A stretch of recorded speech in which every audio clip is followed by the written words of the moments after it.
What is dangerous to forget? Whether or not you took your meds for the day. I can never remember if I did so to keep from taking them twice. I got one of those containers with a box for each day. Doesn't help me remember to take them though. Use an app. I use my therapy and it really helps. It alerts you when it's time and keeps track of when you've taken it. The master password to your digital vault. People have lost hundreds of millions of dollars. Link b/virginia1pxgpy from forgotten passwords. Edit. Typo. I feel like I have internalized my master password in the same way that I have internalized the alphabet or simple math. I think I could get amnesia and it will be one of the things that I'll still remember. Isn't having one password to a password manager program the same as having the same password for everything? Especially if you can access the password manager from online or the cloud, which is basically a euphemism for someone else's computer. That's a proper question. I'm not trying to be a dick. It just seems that one password to unlock the info for all your other accounts seems like a weak link. What you are allergic to? There was a guy on Reddit that said though he was allergic to shellfish, he loved it. Said he used to take Benadryl before he'd have any. That stopped helping after a while, so he'd just bring his EpiPen when he went out for crab. Haven't heard any more from him in quite a while. My brothers and I are allergic to shellfish, but one of my brothers couldn't let it go because he loved shrimp, so he kept eating it every few years to see if he was still allergic. His lips would balloon up like Jinx, and we would tell him what an idiot he was, but about 2 years ago, he stopped being allergic. The rest of us are still allergic. He is younger than me, but I now get anaphylaxis from being around someone cooking shellfish these days, which is apparently pretty rare. So his is gone and mine is a lot worse. Edit. To clarify, we all developed the allergy when we around 13 or so. We all had shrimp and such when young. We were especially fond of popcorn shrimp. But we each had an experience where we suddenly had vomiting and diarrhea when we ate shellfish around age 13 or so. Edit 2. I meant when we were each in our teens. So that's separate incidences several years apart. Also, he did not methodically microdose until he wasn't allergic anymore. He just ate a couple shrimp once in a while. Think of that scene in Broad City where Alana eats the lobster dinner because she knows her tolerance. He also didn't even have an EpiPen, so he's still an idiot. He just got lucky. For a while I would eat at sushi/Chinese restaurants without specifying my allergy. They don't always use clean surfaces/pans when preparing different things, so you should specify and not pay attention to may contain shellfish on packaging. Sometimes my lips would get itchy and swell a bit. Sometimes I would get diarrhea. Nothing too bad. This was also pretty stupid, but out of all of us, what I was doing was closest to microdosing. And it did not work out for me, as now I get anaphylaxis if shrimp sushi accidentally touches my salmon sushi. I almost died because I was not expecting anaphylaxis the first time I had it. Don't duck around with food allergies. Cleaning out your dry vents regularly. If they become completely blocked, it can lead to a house fire. I saw this happen once. I came downstairs to the smell of smoke, and my buddy was furiously trying to put out the fire. Luckily it wasn't that big. A fire extinguisher is something you never want to have to look for. They're expensive, but it's worth having a few in very noticeable spots in the house. That the beautiful wild animal is still a wild animal. But cheetah look like big kitty. And bears look like fluffy dogs. Mute and turn off the camera when you are done interviewing. Tell that to Robert Durst. Context. To turn off gas stove.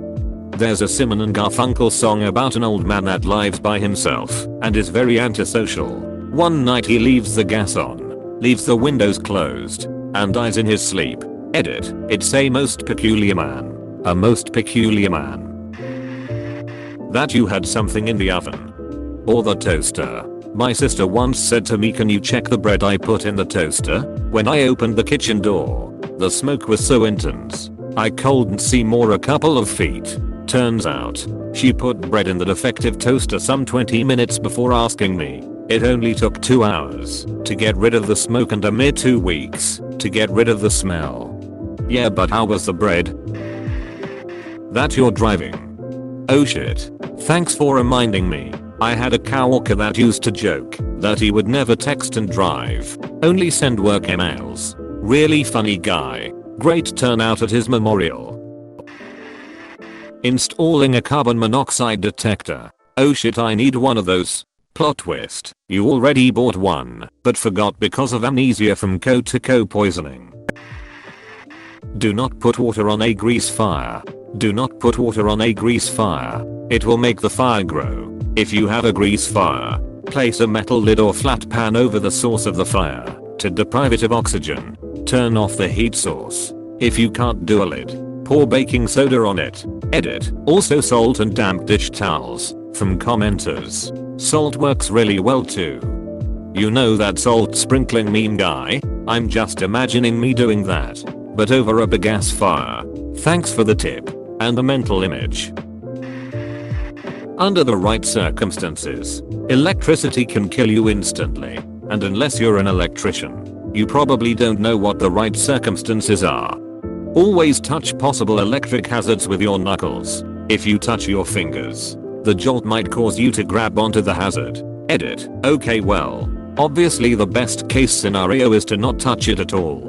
But sometimes electric workers don't know if something is active or not. So the method above is one option. Edit 2. I was taught this through fixing small things such as light bulbs and electric farm fences. Listen to some of the comments below and ask a certified electrician to do the big things. Please don't do this. Non-contact voltage detectors are under $20. A reliable meter is more expensive, but if you know someone that works on car, they probably have one. The non-contact tester is very simple to use though, or just call an electrician. You'd be surprised. A lot of us will help out for pretty cheap or free if it's something silly. Your safety is top priority. Also, not sure if you're referring to linemen or not, but that is just ducking wrong. Most linemen do work live, and they are always safe in doing so. It's a very regulated industry. Also, us electricians always check. Always. And not with a damp finger. That's not an option.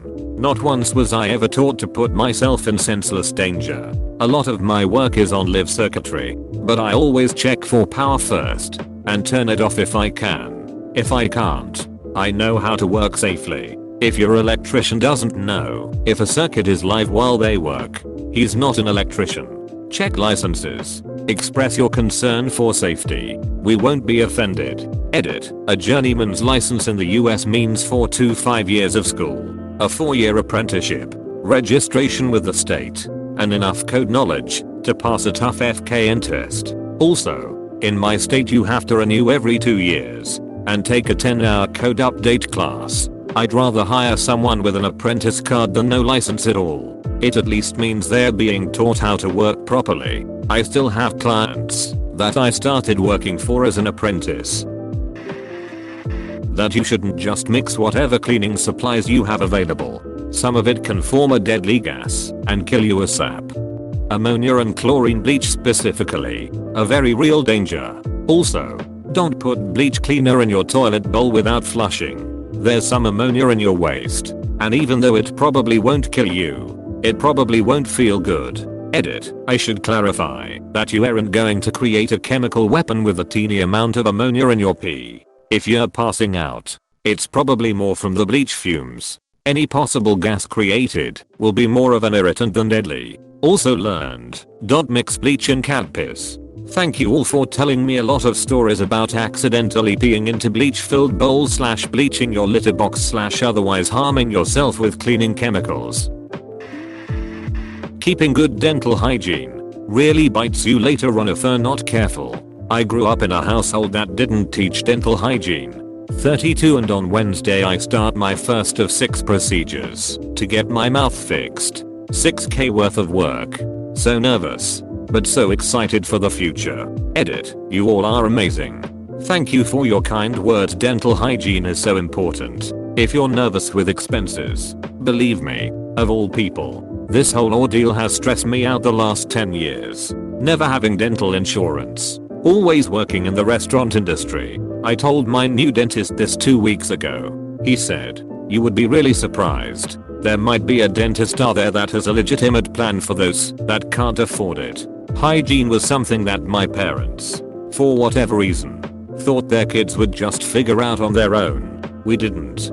For a very long time. And by then the damage was already done. I'm probably going to get a promotion soon, and it'll mean finally having enough money to fix my ducked up teeth. Sure, being able to afford my own apartment and a decent car will be nice. But what I look forward to the most is having a nice smile and not having to worry about the ticking time bomb of decay going on inside my mouth. Good luck with your procedures.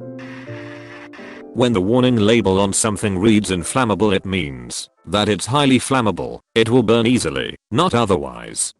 Flammable and inflammable are synonyms. This is a primary example of the stupidity of the English language.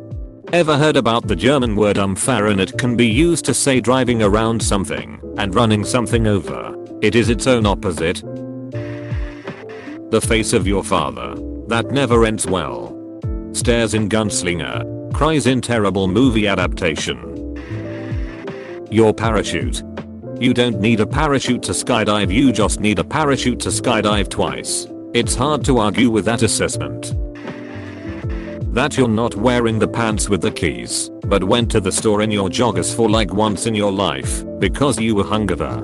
Because then when you get back and stand outside your door like a proper fool, you realize that your phone is still in your apartment as well. Not that it would matter too much, since your flatmate would sleep through a civil war and probably won't wake up for hours.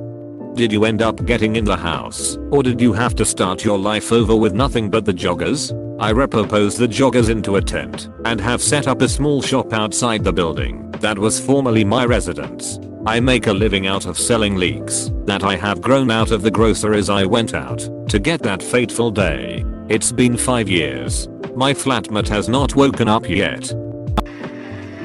Unsubscribe before free trial ends. That you're not immune to propaganda. The amount of people who think they're too smart to fall for propaganda is scary AF. Those are exactly the type of people who are good propaganda targets. Sure, you might see the simple stuff, but anything worth its shit, it's getting you. Which pedal is the go pedal, and which is a stop? I did this and ruined my parents' car and garage. History. If there's one thing we've learned from history, it's that we don't learn from history. Every history teacher ever. Nuclear launch codes. In the 50s 80s the code was 0, 0, 0, 0. That putting a croissant in the microwave for 20 minutes has a different effect than it being in an oven for 20 minutes. Edit. Thanks stranger for this toasty at home award. I laughed so hard I farted. Edit 2. For everyone asking why I put a croissant in the microwave. In my country the microwave and oven can be the same machine. I was making fresh croissants from French pastry. I set the time and then accidentally moved the wheel to microwave instead of oven. I like how specific this one is. Black smoke everywhere. I'm ashamed to say I've done this twice. By accident. But still. No fun coming out of the shower only seconds before everything goes up in flames.